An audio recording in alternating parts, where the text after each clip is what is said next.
French national 24-hour championship run is the 24 hours at Tullins, or to use its full name, Les 24 Heures à Tullins.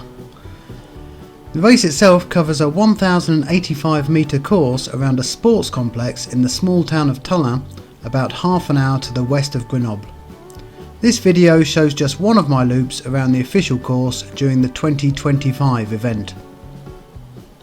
The support area for the 24-hour race and the 12-hour race is lined up along the start-finish straight of the racetrack. Each athlete is allocated one seat and 1/4 of a table underneath one of those gazebos along the support line. They're effectively taken on a first come first serve basis, so effectively whenever you get there you go and have a look, see if you can find a table which hasn't got a name on it and put your name down. Once you've crossed the start finish line with its obligatory big clock and screen showing all your information for the laps you've already done, you leave the racetrack and take a sharp hairpin style right hand turn, and that's where we join the footage that I took whilst running. The professional athletes and their teams had clearly turned up early and got set up as close to the start finish line as possible. This gives them a dual aspect access to the support area, which means you could pick up your drink on the way round, drink some of it and hand it back to your support team whilst going down this concrete section here. Just ahead before this sharp left hand turn is where we put a tent, and there was an area where you could set up in case you needed somewhere to stay for the night. The turn itself was actually slightly gravelly and slightly uphill, which got more annoying as the night went on. Here on the right hand side you have a stand which inside has some toilets and showers, and just outside there you could see where the 3-hour and 6-hour runners have a small support area. During daylight hours there was always loud music playing from the stand, and that really kept you going, although some of the songs were clearly picked for their amusement value as much as anything else. As you leave the area immediate to the stadium, the course is actually very fine flat gravel, and you come up to a section which you can run past people coming in the opposite direction. On the left hand side there's an area where there was a children's run, and there was often a large number of supporters over there cheering you on. One of the great things about the Tullins 24-hour run is they use the floodlights around the racecourse and around the rugby pitch to light up the whole area throughout the night, so you don't have to wear head torches or worry about not being able to see where you're going at any time of the day. As you reach the far side of the rugby pitch you come up to more support areas. On the immediate left you have a food and drink station which was filled with lots of different things to eat, sweets, meats, that sort of thing.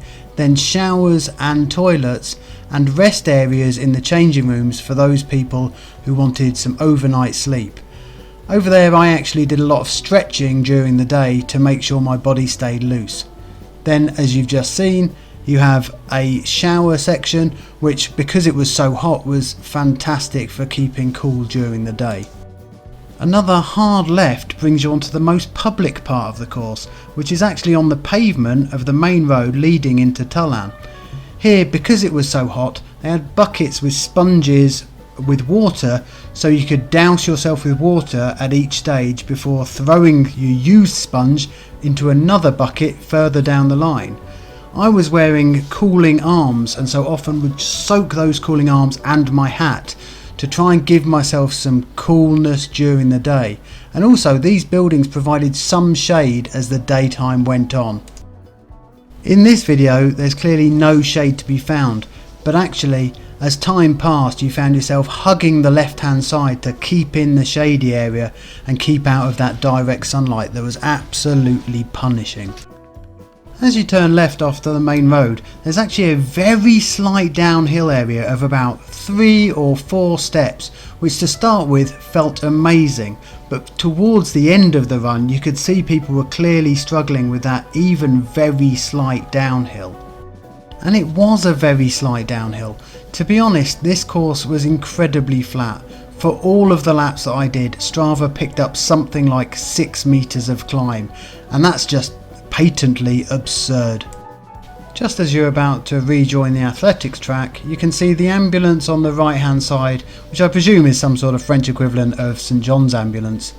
Fortunately that stayed there all the time, so no one was had to be taken anywhere, although a lot of people were feeling very unwell clearly during the run, even some of the very top athletes, because it's so difficult to keep running and keep fueling at the same time. Other than the heat, the athletics track itself was very nice for running on because it gives a fairly spongy surface, and also you really got to take in all the views of the surrounding mountains that you can enjoy in this part of the Isère. Like on the main road, the trees on the right hand side here as the day went on afforded some shade across the course, so I found myself running over to the right hand side to enjoy some of the shade and again just keep out of that burning hot sun. After a while you find yourself walking more and running less, and during those times I'd often keep to the second lane to allow people to run up the inside for those people who were really putting in big miles and quick times. Also, with 3 hour, 6 hour and 12 hour races happening on the same course, there was always someone going faster than you, and always someone going faster than the very fastest 24-hour runners. This final corner of the racetrack gives you that last moment to think about what you're going to pick up from your support team and what you need for the next kilometre long loop. So that's one loop of the Tullins 24-hour race course, a loop I got to know all too well, although perhaps not quite as well as those athletes who are doing well over 200 kilometres.